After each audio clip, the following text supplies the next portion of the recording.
Hello, everybody, and welcome to the Capitalist Corner. I am your host, Mark Pellegrino, and chairman of the American Capitalist Party, along with my co-host and vice chair of the American Capitalist Party, Michael Liebowitz, who also hosts his own show, The Rational Egoist. That's right. I say it every time I am As you hosting the should. show. Right, right. You need the show to be plugged. Not only do you need it, it should be plugged because it should be part of, I think, every American's, I think, intellectual diet. So what is on the menu for this week with the Rational Egoist? Well, we, as promised, have a big interview out with the great Jim Valliant.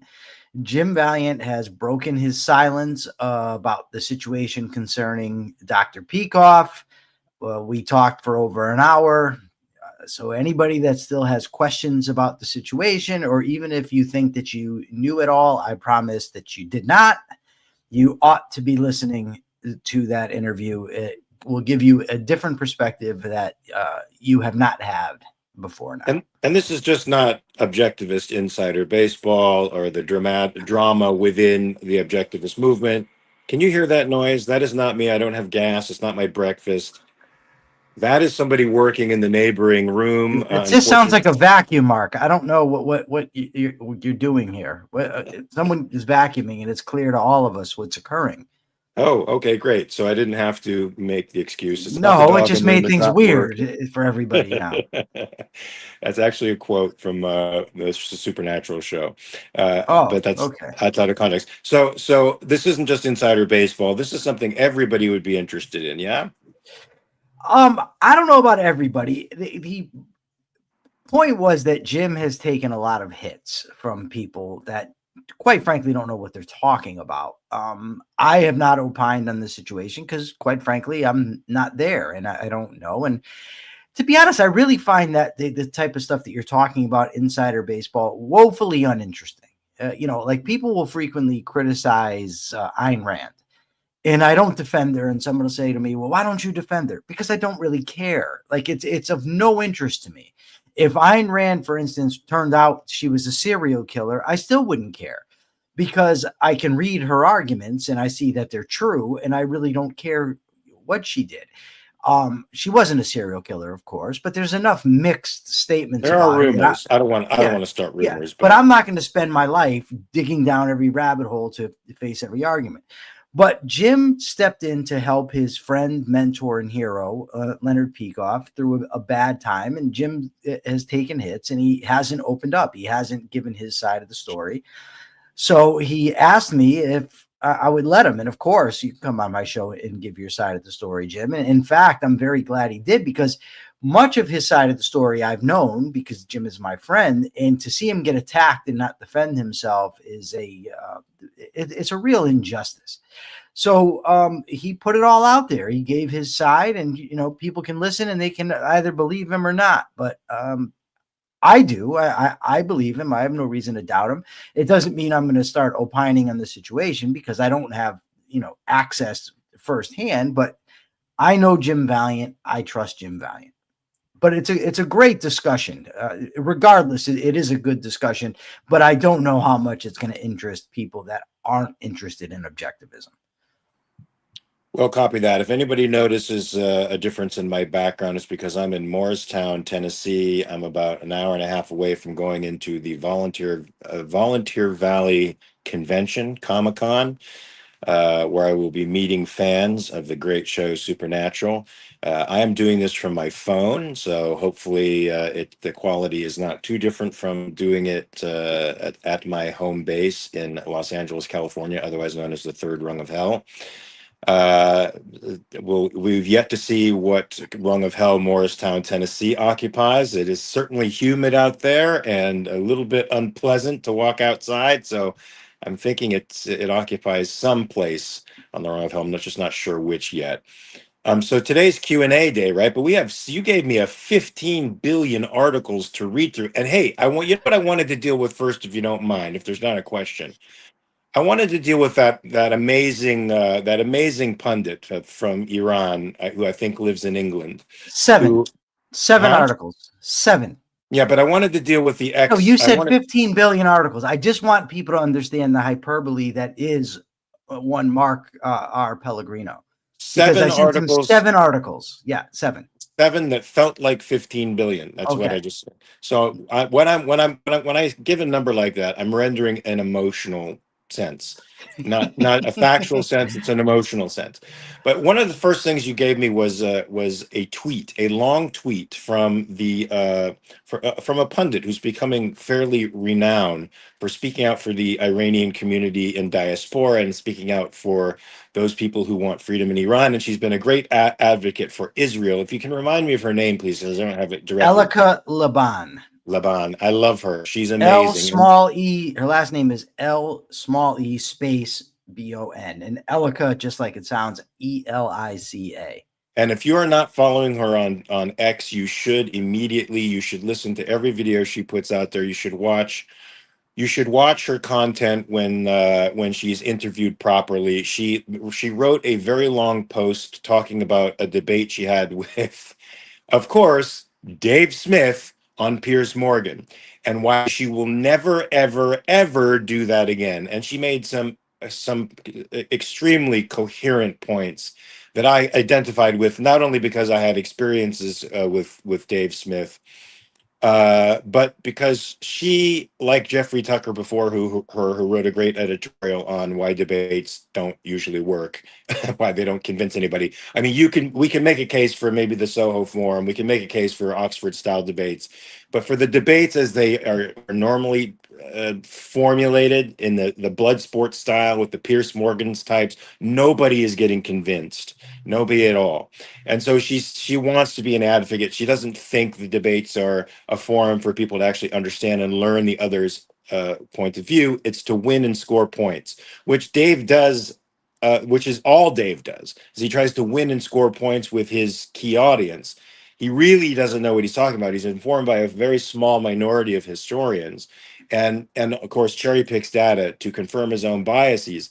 But you can't get into that context when you're in a forum like the one Piers Morgan presents, or the way the Bloodsport debaters present, or the way most debates are formulated. You can only sort of get to the context of an issue in the Soho Forum format, where it's a very, very civil exchange, and where you're allowed to, where there's a formulation beforehand, there's a vote beforehand, and you actually get a chance to present your case and opposition.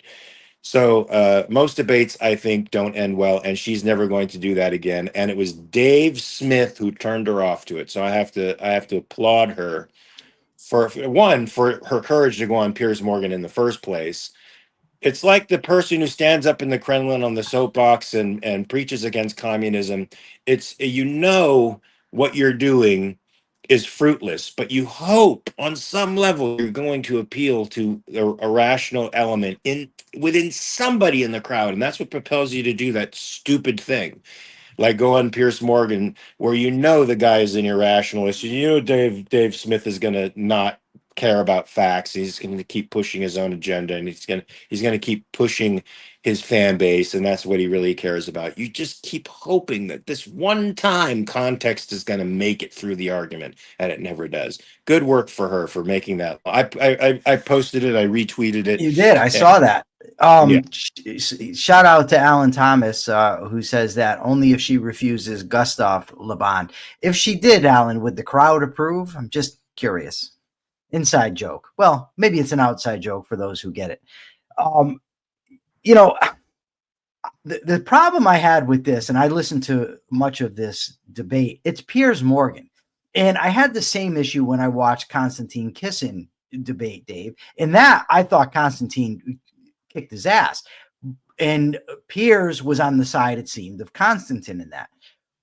But it just makes it so it's not really a debate. It's just entertainment, right? Because if you're going to host a debate, you let the two debaters go at it. You don't step in and give your take, which is what Piers consistently does. And I just think it's not a good thing to do that. But there's this mechanism, and I don't know if everybody learned it from Trump or if Trump just picked up on the wave, but it's this idea that you never admit wrong. You don't allow yourself to be tracked. You just keep pressing forward no matter what occurs. So it doesn't matter when somebody catches Dave, Dave will just keep going. He doesn't stop. Or he'll deny that he said what he just said. And he'll throw out cliches or, things that he's seen online where, oh, that's a straw man, or that's a logical fallacy. He says these things without clearly knowing what they mean. And that makes it a big problem, of course. So I actually had a mini debate with one of Dave's, I don't know if it's a friend of his, but I don't know if it's a protege or what, but Jacob Winograd from Biblical Anarchy, who I like. I know Jacob. I've been on his show. I've met him in person. Nice guy. But he puts out there this argument, and it's such a straw man, and it's a real straw man, because what he says is, well, imagine if somebody, and he thinks this is analogous to the Israelis taking out Hamas when Hamas is embedded in civilian neighborhoods. I know what you're going to say, because David used this against me, and I'll tell you what I said against him. But go ahead, because I want people to hear how silly this analogy is. Jacob says, if a guy steals a purse and he runs away with that purse and goes home, and he goes into the house with his wife and kids, you can't then bomb the house because the guy's in there embedded amongst his family. Of course, there's so many things that are neglected from this analysis. First and foremost, the purse snatcher is not a murderer. He hasn't killed anybody, which Hamas does. Secondly, there's no indication that this purse snatcher is going to keep doing it over and over and over again, which Hamas does. And also, in the case of the purse snatcher, I can call the police, or whoever's purse got stolen can call the police. The police can go there. They can wait it out. The neighbors aren't likely to interfere and start shooting at the police, as would be the case if the Israeli police went into Gaza to simply arrest Hamas. And it's just that regardless of what your take is on the Israeli conflict, you have to see that is just not a good analogy. But many people, Dave Prime amongst them, they like to just not actually engage the arguments that people are making. And yeah, when well, Dave tried to use that argument with me, and I said, look, I said it doesn't work on multiple levels, as you suggested, but the main level it doesn't work on is you're talking about a thief who lives in a rights-respecting world, going into a home within a rights-respecting community, where we defer the use of force to the government, and the government then, with respect to the rights of all, attempts to resolve the problem as peaceably as possible. That's the job of the police in a rights-respecting community. Whereas somebody invading a foreign land and going back into their non-rights-respecting country with hostages and loot that they've stolen from that country, bodies that they've murdered from that country, they can make no claims. They've declared war, and by the act of declaring war, have thrown out the civil principles of rights and protections and persuasion and peace for violence. They are now subject to the law of the jungle. That is just the way it works in warfare. And so Dave can't make those kind of domestic analogies. I've noticed that libertarians in general have an issue with analogies. It's as if they don't understand how concepts relate to each other. I don't know. I haven't noticed that it's a general thing amongst libertarians. It might be, I don't know, but it seems like it. The primary error that I think that libertarians tend to make, it's actually kind of a double error embedded in one, is they take non-aggression as axiomatic, that it's just obvious that it's self-evident that we shouldn't initiate aggression. They don't tie it to a broader moral theory, but they also act as if it's intrinsic. So, for instance, I once read a libertarian making a comment on X, and he says that he is for open borders. He says he thinks that open borders are a bad idea, or ultimately, they lead to all kinds of negative consequences, destruction, that sort of thing, whatever. But he says because of the NAP, he supports open borders anyway. Now, to me, you're just taking an intrinsicist view. You're divorcing the purpose of non-aggression from its entire context and just holding it out as an absolute. And that's why they'll end up with problems like, well, if you're on a life raft with somebody else and either both of you going to die or only one of you is going to die? Do you initiate force against the person on the raft? Well, you're goddamn right I would. You know what I mean? Your context is totally different. The whole purpose of not initiating force is to respect rights of people, to benefit from the relations that you can have with rational people. And if you're just going to hold out, say that, well, it doesn't matter, like in the case of anarchy, for instance, we can't stop these defense agencies from coming up because such would be an initiation of force. But yet that type of society is going to lead to the obliteration of rights altogether. So you're going to not initiate force in one instance so that you can end up with a situation where nobody's safe. It's just stupid. So those are the two things I see them doing, Mark. And I don't know if it's a problem with analogies, but I do know that they assume non-initiation of force or the non-aggression principle, and they hold it to be intrinsic. It's not a relational morality as objectivism. It's a relationship between people and reality. It's objective, neither subjective nor intrinsic. And might I say that hold on, Frank, what are you doing in there, buddy? You have to move from there. My dog is stuck in the middle. Look, just as emergencies are conditions under which life is impossible, and the object of the person in the emergency is to stop the emergency as soon as possible, war is similar. War is a condition under which people cannot live. So the object should be to finish the war as quickly as possible. And that doesn't mean by ceasefires before the aggressor is actually vanquished. It means completely vanquishing the enemy, ending the threat permanently. And until that time, the war isn't over. And that's another thing that Dave doesn't seem to understand. He is trying to inject civility and law into an area where civility and law have been rejected. And the only way to resume those states of civility and law is for the enemy to surrender. There's really no other condition under which you can fight a war, as we've been seeing with the forever wars of the past 20 years. Come on, buddy. Come over here. All right, so this Elica Laban, I highly recommend that people follow her. She looks like a great follow. Not that I would agree with everything she says. She's just an intellectual with some interesting takes on things. He's got a great take on Israel. Great take on Israel. I think a great take on Iran. And for those that don't know, Alan Thomas, when he referenced Gustav Le Bon, and I said the crowd would approve, Gustav Le Bon, of course, wrote the book, The Crowd. It's a classic in sociology. I would recommend that book as well. But we don't have any questions. See, this is what gets me upset now. Now, do we have likes? Do we have likes? Well, I don't know. Let's go see. Now, I normally don't like that second-handed point of view, like, that I want, likes.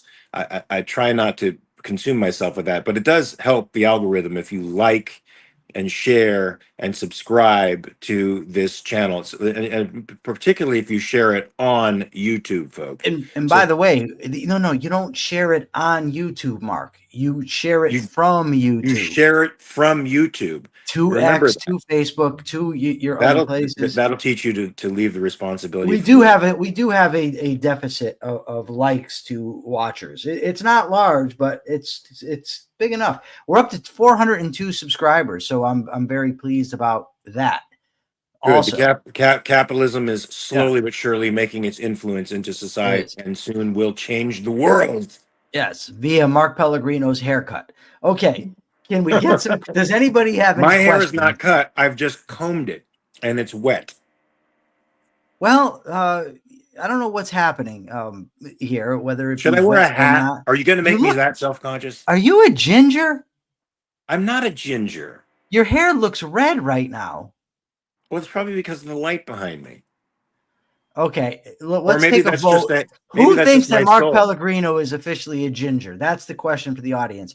So, okay, before you take that vote, you have to know that on the last thing I finished, which was about 2 weeks ago that I finished this thing, they dyed my hair. The stupid hairstylist, I'm sorry, it was stupid, dyed my hair. Actually, away from the color. Stupid. She might have done a bad thing. She was stupid because she had hair extensions that she was going to put in my hair, so I had a mullet. And my hair previously matched the extensions. Once she dyed it, it didn't. Well, everybody says you're a ginger. You're a ginger, so characterization.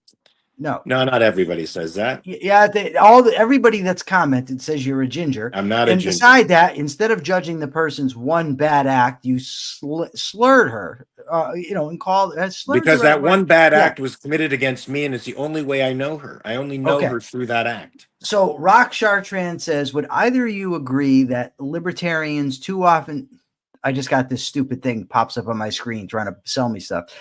Would either of you agree that libertarians too often speak of an NAP, but they do it completely selectively and make no distinction between aggression and retaliation? Yes, I would agree. And I believe that stems from Murray Rothbard. If I'm not mistaken, Murray Rothbard argued that you have a right to defensive force, but if you retaliate in you have no right to retaliate if an innocent person might get caught in the crossfire. I believe that was essentially Murray Rothbard's argument. The problem is that they don't prove that. They don't prove that to be the case. So in short, yes, Rock, I agree with you. Yeah, as do I. But in what way could they prove it? For example, we would say as objectivists that innocent people getting caught in the crossfire like that, the responsibility for the person's injury or death is on the aggressor, not on the person who's attempting to stop the aggression. Can you, Mark, just look over at your talks and please ask my friend Subby to rephrase the statement that he made here, because. All right, hold on. Wait. Box equal balls. No, that's not it. First, he talking about this is the comment. He says, Mark, do you enjoy getting your box busted? So he has the misprint, but then he says this, right? He means your balls busted. So he says, I've seen it for many years. Yes, he has, and well deserved when you put stuff like this for the world to see. He then says, it's so funny watching him suck you in time and again. well, we can't get away from these poor formulations. Oh, and I hope Lee and your pals, if you think we don't know, they're out there, Mark, basically saying that you and I are a couple, and they think we don't know. They've actually said, don't let them know. Your posts are public. Is this so? What would this ship look like? Maybe I could ask Lee, what would this ship look like? Would this be a Pellegrino? Would that be the ship, or it would be a Michael Mark? A Markle. Yeah, that's interesting. I like that. And they said, see, they're agreeing here. Lee also refers to us both as women. She says they're just girls to me. Like, what? Wow. No. Liebowitz. I'll go with Liebowitz. That's a good one. Can we, is somebody going to come? We got one question. It's Question Friday. We've got one question so far. If not, I'll get to the next story. What about this Ayatollah? She says, how am I seeing her tweets? Because they're on X, Lee. Everybody can see them. Stop looking at my tweets. I'm sorry, you'll have to block me. However, I must tell you, Lee, if you block me on X, I will block you here, and it'll be a big thing. I call that ingratitude for letting her come on the show. Now she doesn't want us to see her tweets. What about the Ayatollah? Yeah, so apparently he came out of his bunker, probably 11 stories underground, and made a 10-minute statement. Okay, hold Go on. ahead. Didn't you tell me this morning that I'm going to be in charge of the all right, am I stealing your spotlight from you? Well, you did, because you know why I'm doing it? Because you called me a ginger, and I'm not a ginger. But go ahead. Okay, we have a question from Rock Chartrand. Michael, you said earlier that you judge Rand based on her ideas and philosophy. That's actually not what I said, Rock. I said I judge her philosophy and her ideas based on their correspondence to reality, based on their soundness. I don't judge her because I never engaged her. I don't know her, and there's a lot of very mixed information out there, and it's ultimately irrelevant to her theories, as it's irrelevant to the anarchists. For instance, Walter Block is a very nice guy, very good guy. That's irrelevant to whether I agree with him that anarchy is a good way to organize society, because I think he's wrong. That's what I mean. I'm not, I don't judge people just based on their ideas.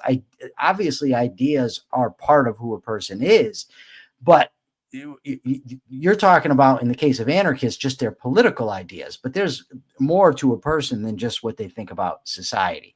Okay. And with respect to Ayn Rand's personal life, there's The Passion of Ayn Rand, there's Judgment Day by Barbara Brandon and Nathaniel Brandon, respectively. But there's also The Passion of Ayn Rand's Critics by James Valliant that sets the record straight and puts a context on it that will enable you to frame if Ayn Rand's personal choices and decisions in a way that the two other folks do not. And I think that'll give you real context to what happened if her personal life actually means something to you, which Okay, I don't now, think it should either. It's her philosophy that matters. so back to this. How does that not also apply to your views on Ted Kaczynski? Alan Thomas asks. Well, Ted Kaczynski was a murderer, and I think I can judge him based on that. And I've seen nothing to indicate that he ever redeemed himself. But this Ayatollah, these fuckers, for lack of a better word, get on my nerves with this shit. Because he's out there now talking about how tough they are, how they bitch slapped America, they were going to destroy Israel. These folks over there in the Middle East, they go on the drop of a dime from being victims of wars of aggression, where poor us, to the baddest dudes on the block the second you stop. Right? The second that you stop hitting them. Now he's the tough guy. You hit him and it's, oh my God, they're hitting us. Now he comes out and he's declaring victory. Ultimately, I don't think that should shape our foreign policy, but it just annoys me as a human being because I've seen this many times. And let me tell you a quick story about this. I had a friend of mine I've been friends with since I was about 9, and he was one of the kids I know that was never a troublemaker. He was never into fighting or anything like that. And he had a girlfriend. And his girlfriend had a friend, and that friend's boyfriend was mad that his girlfriend was out. So they were out with my friend, and he goes and slashes my friend's tires. So my friend calls me up and says, Mike, this guy slashed my tires. I don't know what to do. I said, I'll handle it. So I'm going the same day I got the Al Capone tattoo. I'm driving, and this guy's in front of me. So I start following him because I'm going to have some words with him. He slams on his brakes, so I just about hit him. So now I'm in a rage. He pulls into the parking lot where his girlfriend works, and he runs into the restaurant, and I chased after him. When he goes into the restaurant, he calls 911 in front of me and says, Mike Liebowitz is here. He's chasing me. He's threatening me. So I said, oh my God. So now I'm leaving. And as I'm leaving, getting into the car, he comes out yelling, yeah, bitch, run. That's what you do. Run. And I'm like, are you kidding me? And that's what this Ayatollah reminds me of. Right. So like I said, I'm not saying that we should base our foreign policy on it, but it just annoys something deep inside me. Well, let's just say that President Trump has enabled this kind of character, this particular outburst, because the Israelis wanted to go further for a couple of more weeks. So they were restrained by Trump for only going 12 days, but they wanted to go 2 more weeks in and pretty much annihilate the infrastructure of Iran's military. They've already been decapitated. They've been pretty much gutted, but they wanted to completely take them out of the picture. And Trump said, no, I want to make a deal with them. So the only reason the Ayatollah can get up there and with a straight face make these claims, as well as his American Communist Party counterparts, by the way, Jackson Hinkle and these douchebags online keep proclaiming the Iranians won. No, they didn't win. First of all, they lost terribly. Their entire nuclear facility. We still don't know exactly what the tally is with the nuclear facilities, but we're pretty sure that they've been set back many years, and they would have been completely annihilated had Israel had the opportunity to do what it wanted to do, and even if they had the opportunity to retaliate from those missile strikes that were 30 minutes after the ceasefire was declared. See, that's another bitch move too. To go by the ceasefire and then to throw those missiles out as a provocation against Israel. Israel was on the way to a massive counterattack when Trump put the nix on it and they only bombed 1 radar station. So yeah, you're right. This is exactly what abusive little pussies do, right? Like wife abusers they beat up on their wives, and then they cry and they're sorry. And if a man comes up there and gets in their face, they're little bitches in front of the men. And then then they become the tough guy again. Don't That's hold back, exactly. Mark. We have a whole fucking community in that world, in the Middle East, a pride-based community, right? In the way that the South was a honor, what they call an honor-based community that extols violence and particularly of the military kind, but then at the same time, it tries to use sympathy as a means of undermining the morale of the defender or of making them second guess themselves. It's simply a tactic of war. Now, this guy needs to be annihilated. Okay, he's already gone through his panel of experts. They've chosen 3 successors. I say, knock this 86-year-old fucker off the map, and then the Mossad should take care of the other 3 as well. And we'll see what happens. Unfortunately for the people of Iran, 80% of them hate this regime. But unfortunately, the 20% who don't have all the guns. So there's really nothing they can do. Hold on, I have to save my dog. All right. And for all you wife beaters out there, Mark Pellegrino will choke you out. Let me just let you know. Okay, so Nicole Hingle has a question here. She says, Yeah, on Fridays, don't be beating your wife in front of me. Or your dogs. Okay. Don't Nicole fuck with your Hingle. dog in front of me either. I don't care if you kill me. I will attempt to kill you. All right, there you go. Okay. All right. And he's going to do that all with that moosed up ginger hairdo. Okay. I don't have mousse in my hair. So Mousse is so 1980s. Well, and so is Mark who's Pellegrino. been in jail for a while? Yeah, there's no mousse in this. You can't mousse that. No. Okay. So Nicole asked a question. She says, on Friday, Supreme Court ruled that schools provide parents with an opt-out provision that excuses their kids from class when material conflicts with their religious beliefs. Do you agree? What are you doing there that's got me echoing? You're doing something. I didn't do anything. I was just showing people Frankie, who was sitting in my lap. Okay.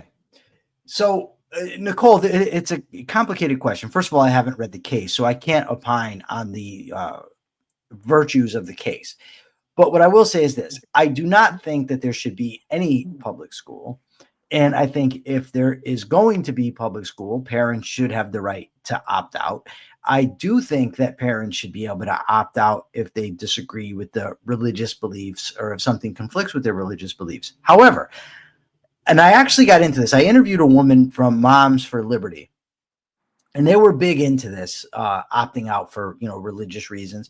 And I said, okay, well, why not just have liberty? You're from Moms for Liberty. Why not just allow people to opt out for whatever reason?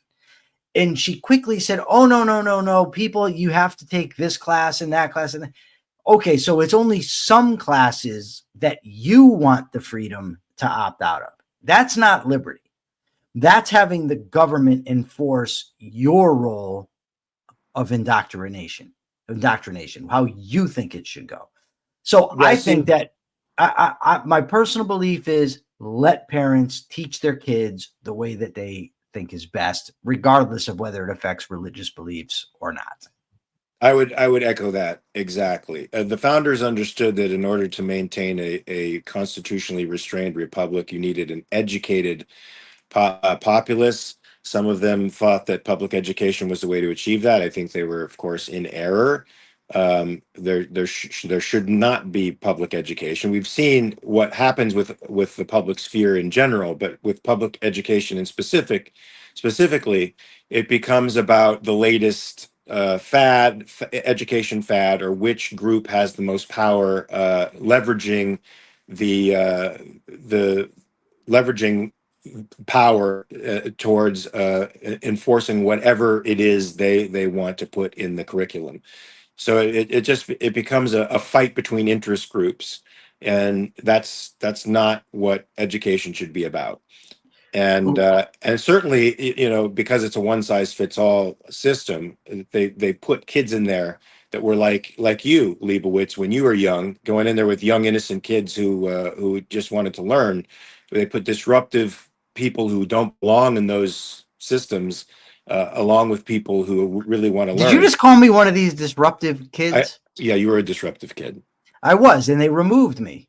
They did remove you. Yes. Luckily, I was disruptive as well for a while. I have to say, Okay. but not long. I actually had to get on to studying because I wanted my mom to quit smoking. So I had a very good motivation to not be a thug. But the public sector creates low level civil wars where interest groups are battling each other for control of that sector, and that's The pull exactly peddlers, the pull peddlers, the pressure pull group peddlers. warfare. And Yes. and right now, the teachers unions have a great deal of control, and they are animated by a certain, I think, ideology that they're more interested in implanting in kids than they are in teaching them to be independent thinkers. So it should be an entirely private system, and parents who should be entirely responsible for the education of their children, whatever that may mean. And you, as a childless person, should not be on the hook for paying for any school systems, as we have to through our property taxes. If we don't have kids that are in the system, we shouldn't be paying for other people's kids. Okay, so we have two questions from Lee. Lee says, "Can she please tell me something?" Of course, you can tell me anything you'd like. And also, she wants to know if Mark will bring me and Frankie to London. Was it London? Somewhere in England.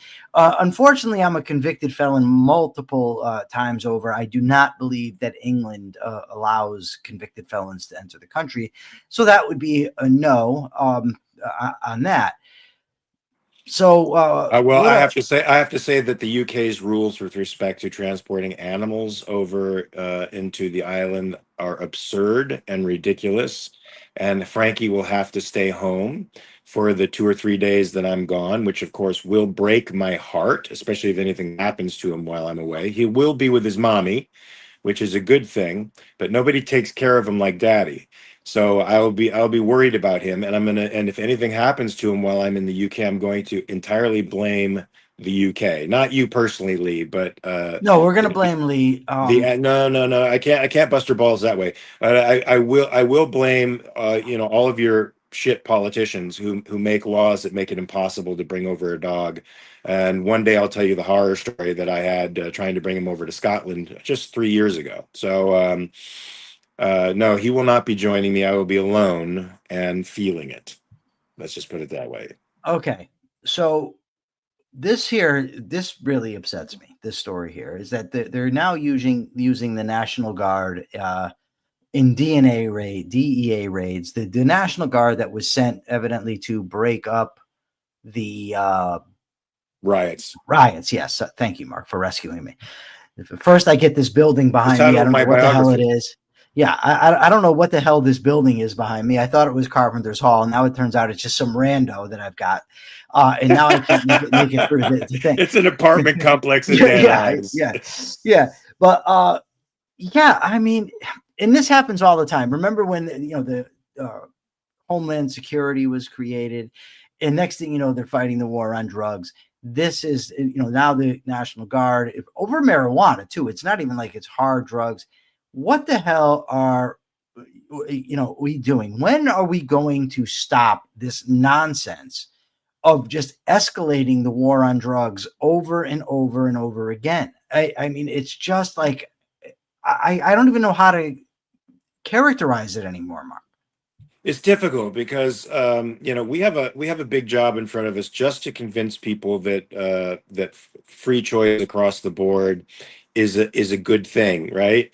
But when you include vices in that, it's a much more difficult case to prove because they can easily say the government is acting in the interests of the people. They're acting in the interests of the health of the people, and it's up to us to say that that's not, in fact, the case. What they're doing is adding violence to the situation, as you can see by the deployment of National Guard troops.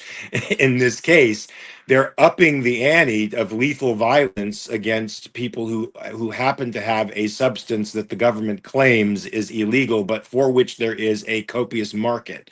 So instead of there being free exchange between human beings with nonviolence, you now have guns entering the picture. And then if this is pushed further, because California sort of has laws where there are dispensaries here and or in California, and there is legal.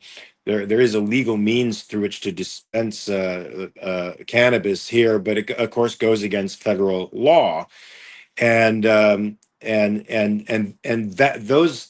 that creates more violence. So if you're one of these people that thinks, well, prohibition is a good thing provided it's for against substances that harm people. No, if there's a market for it, people are going to get it anyway. But now violence is introduced into the picture, and harm, and the incentive for violence on behalf of the people who are purchasing it, because the prices are so elevated, because there's not a price mechanism really, there's no competition anymore.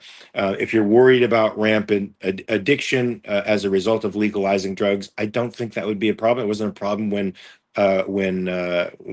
morphine was legal, laudanum was legal. I mean, there were morphine dens, there were people that did indulge more than others, but it wasn't a widespread problem, and I don't think it would be a widespread problem should these things be No. legalized today. No, prohibition creates the bulk of the problem. So Lee just asked me about my book, View from a Cage, and she asked, why is the cover landscape and not portrait? Well, Lee, I published View from a Cage about, I don't know, a few months after I was released from prison. I really didn't know what the hell I was doing. It's fortunate that I was able to come up with a cover at all.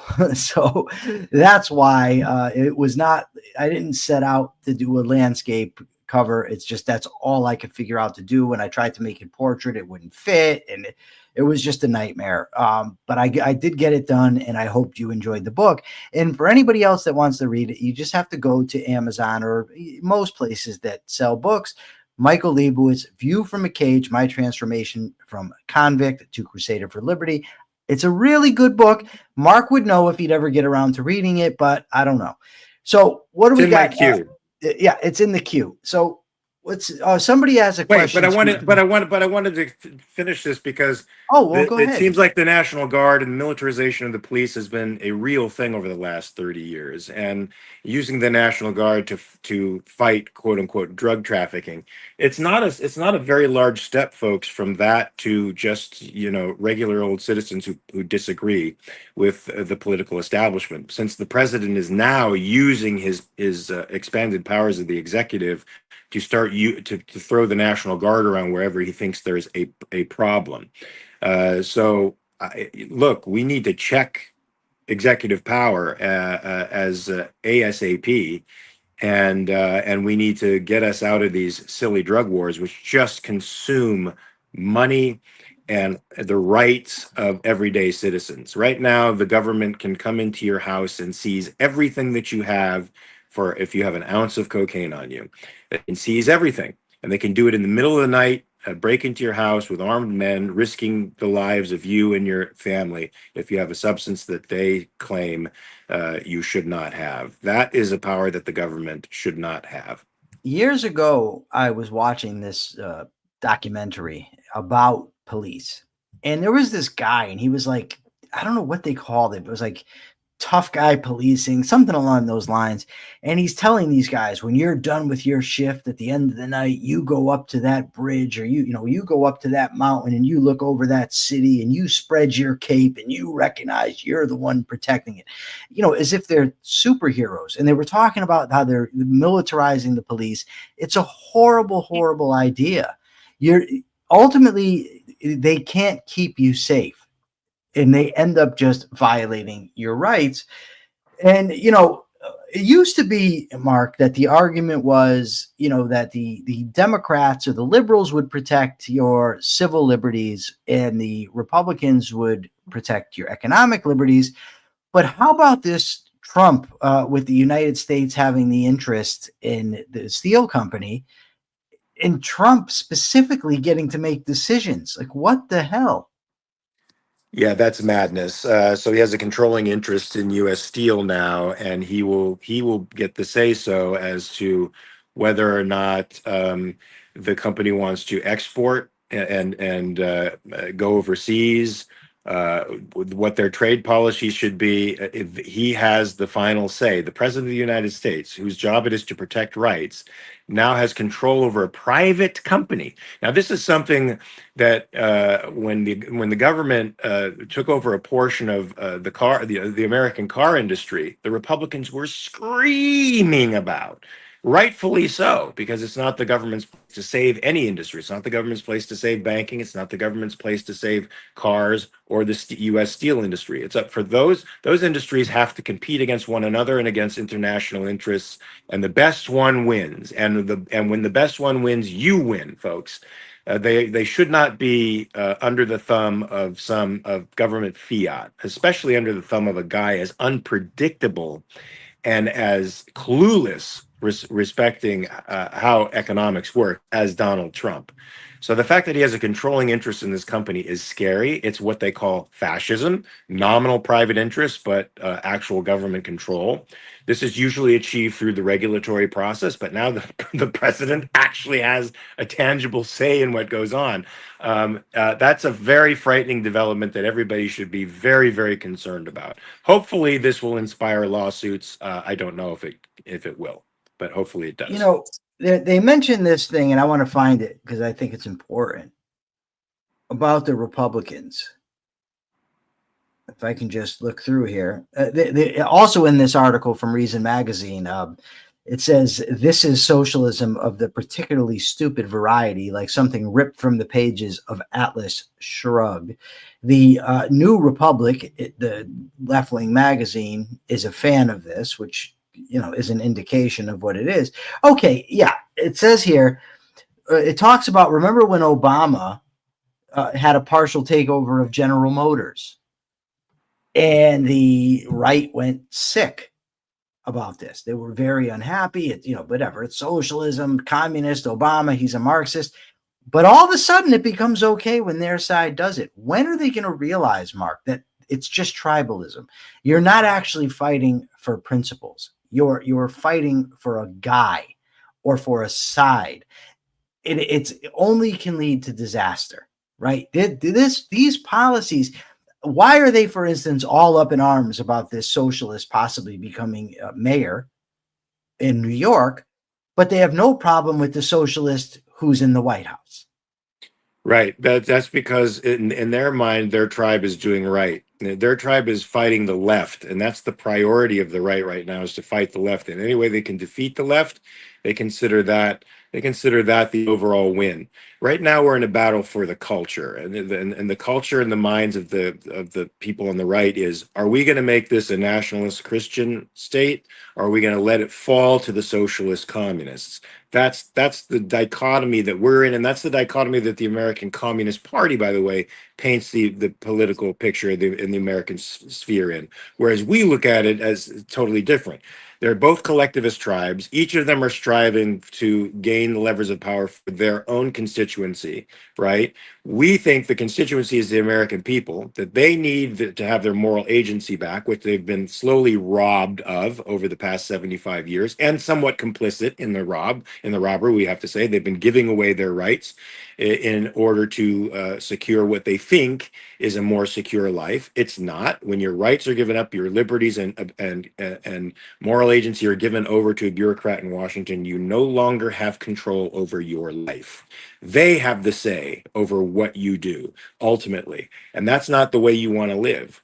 And so the American Capitalist Party has a different perspective. We're not tribalists, we are individualists. The individual is not a means to the ends of another, but an end unto himself. And that individual isn't an island. That individual has many, many, many values that extend all over the place, from family and friends and acquaintances and community relationships with people, all of which he values and wants to maintain. So it's not fair to claim that either individuals need to be forced to live in cooperation with each other, or they live as self-absorbed people that consume everything else in its path. It is the individualist's way to live for his values, which are in no way contradictory to the communities. So what about this story here, Mark, where these teachers unions, and we kind of touched on this already with I think Nicole Hingel's question, the Chicago's teacher union president says the quiet part out loud. This is an article by Corey DeAngelis from the American Economic Institute, or the American Institute for Economic Research. I'm sorry. But she says the children are always ours. This is the head of the union. Every single one of them all over the globe. What? What the hell are you talking about, lady? They're not your kids. And the purpose of education is not to give teachers jobs, right? Mm-hmm. That's not why they have these things. People seem to think that the reason for businesses is so that they can have a job. It's not just teachers. It's all over the place. Like companies are there not to make a profit, but to employ some schmuck who can't pull his weight. That's not what companies are there for. And I'm not referring to the person who's busting his ass and ends up laid off because of hard times. My heart goes out to him. But nevertheless, he doesn't have a right to a job like nobody has a right to a job. And many times it's the very policies that these people advocate that lead to them losing their jobs. Whereas in a free market, the best rise to the top. So if you're actually that poor guy who's busting his ass and ends up laid off, in a free market, even if he does get laid off, he's likely to find employment soon. But to me, it all relates back to the same thing. When this lady, she says, these are our children, and people think these are our businesses, this is our money. It's the entire collectivist premise, as if everything is just owned by all of us, which of course means it's owned by none of us. Absolutely. Property rights are a super hard thing for the left to understand. I think because they're not tangible, right? If you notice that libertarians have they're concrete bound, leftists are concrete bound as well. So they just think property is an arbitrary thing that we just throw up around things that they don't exist. In fact, they're an artifice. Well, yes, they are, but they're an artifice in the way that rights are. They're an artifice in the way that air conditioning or refrigeration are. They're improvements upon nature that enable us to live together in cooperation with one another and in peace. So we make these things up in order to live peaceably with each other. And they also happen to work very well. So they're moral and they work well. So like as objectivists, we understand that there's really no difference between the practical and the moral. That's why you don't see us backpedaling as a Dave Smith does, who's now supporting Donald Trump, I guess, and claiming that, he did a bad thing. He really probably just lost a few thousand followers and now he wants to backtrack. You'll never see us kowtowing to an audience. You'll see us telling the truth from our perspective. You may convince us that we're wrong, in which case we will say, oh, we're wrong. We need to adopt this new truth.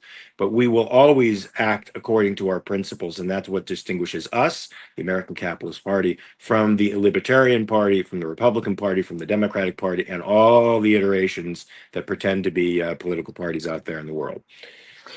Mark, but also the public union sector creates a conflict of interest too. If you want to talk about that, I thought that was an interesting section of the article. Well, go ahead. No, so I'm not against, as a capitalist, I'm not against unions, provided they have they're not forced, and it's not coerced. It's a voluntary association of people, and provided they don't have legal privileges. At the moment, even private unions have legal privileges, so that companies are obligated to negotiate with them. Now, no company should be obligated to negotiate with anybody. No owner should be obligated to negotiate with anybody. They have their terms, you have yours. You can see if you can meet somewhere in the middle or not. Nobody's inhibiting anybody's freedom by not having an extra legal power. You certainly are by having an extra legal power. The owner is.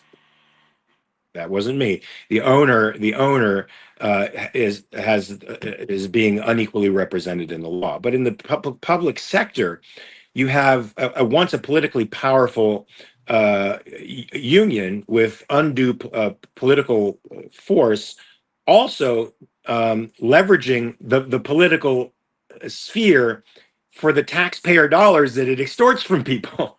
So, I mean, at least with respect to the private unions, it's private money and private capital that they're trying to leverage. In this case, it's a public sector union that's there by statute, by law, that can't be removed, that the government has to negotiate with, that's extorting the taxpayers who have no say in the matter. So it's certainly a conflict of interest that I think needs to be eliminated immediately. Even if Franklin Roosevelt could see this back in the day when these unions were being established, any nincompoop of the 21st century could be able to see this. I think the public sector unions need to be eliminated. You won't get an argument out of me. And I really think that going forward, like that's got to be, maybe we should donate more time or dedicate more time to the issue of education, because there are some complicated questions. Greg Lewis asked earlier, well, at some point, if parents don't educate their kids, isn't it abuse? And that leads to the question, well, okay, well, then who's going to be the arbiter of how much education the kid needs? What's the education? And then it goes back to the government, and then they're going to end up violating your rights. And I think it's a real, that issue right there is one thing, but also just the overall quality of the education that seems to be occurring. And I'm not in, school, so I can't attest to it perfectly, but in terms of scores, it seems America's not doing very well. But I think that it'd be good if we do, I'll search out some articles on education, what a good type of education is, that sort of thing, because I think that is a very ripe area for discussion. Oh, for sure. I don't even know what this means. Deeper with Diego says, for boomers, discord is AIM. What is it when you don't know what AIM is? The toothpaste? Is he talking about the toothpaste? He can't be. I'm not sure. No, Lee, you guys are talking about discourse, but what the hell is AIM? Now, Kat Sterling says she misses AIM. I don't know. I feel like I should know this, but I don't, and I probably will have an aha moment once it's revealed. I have not seen the Paddington movies, Lee, but I do know who Paddington Bear is, and no, I do not resemble him in any shape, form, or fashion. So I'm just telling you that. MySpace I have heard of. Okay. So, Mark, we're at the point in the show now where it's your responsibility to give the capitalist thought of the day. Oh, AIM is an AOL instant messenger. Still not even, not there. Okay. Greg Lewis forgot about AIM. Okay. And Mark and I never even knew about it. So, and anybody out there and I'm still on AOL. I'm that guy that's still paying for my AOL. Well, she says to stop no, do not delete your account, Lee. Keep tweeting, and we can be free to read them. If anybody out there ever wants to educate Mark Pellegrino and me about technology, maybe we can do a segment. I'm open to it. Yeah, give the capitalist thought of the day. So recently, AOC, Alexandria Ocasio-Cortez, the loudmouth representative from, I guess, Queens, the Bronx, that area, has opined about what capitalism is, and it made its way into my social media, and I listened to about, I guess, 10 or 15 seconds of it before I shut it off, because she said capitalism to me is, basically when rich people control everybody else. That was sort of her notion of what capitalism was. Hold on 2 seconds. Somebody is knocking on my door. Oh my goodness. In the middle of the capitalist thought of the day. This is what happens when you're an actor. Notice how no one's knocking on my door. No one's bothering me. Fame isn't all it's cracked up. It's housekeeping. That's what it was. So, housekeeping. So I sent her a note that she needed to learn what capitalism was. It is not what people perceive it to be today, which is rich people taking over the government and running the government for their own interests. That's not what capitalism is. Capitalism is a system that protects full choice. Full free choice, not only between the owner of a business, a productive enterprise, but between the customer, who is also a producer in his own right and should own and have full moral agency over every piece of property that he has. And they exchange with one another should they find values in what they are exchanging. They do this freely without coercion. There's nobody running the levers of government to favor one party over the other unless there's a conflict of interest, and then the government steps in to adjudicate the conflict between the two of them and resolve it before it becomes to fisticuffs. So the capitalism, far from being a system where the rich control everything, it's really you, the customer, who's buying the stuff, who controls the rich guy, who provides the capital for the creation of values. You either are buying them or you're not. And when you're not, the capitalist goes out of business. When you are, that's your vote for that particular product. It is the most democratic form of governing a society there is, in the sense that you have complete and utter say-so over every value that enters and exits your life.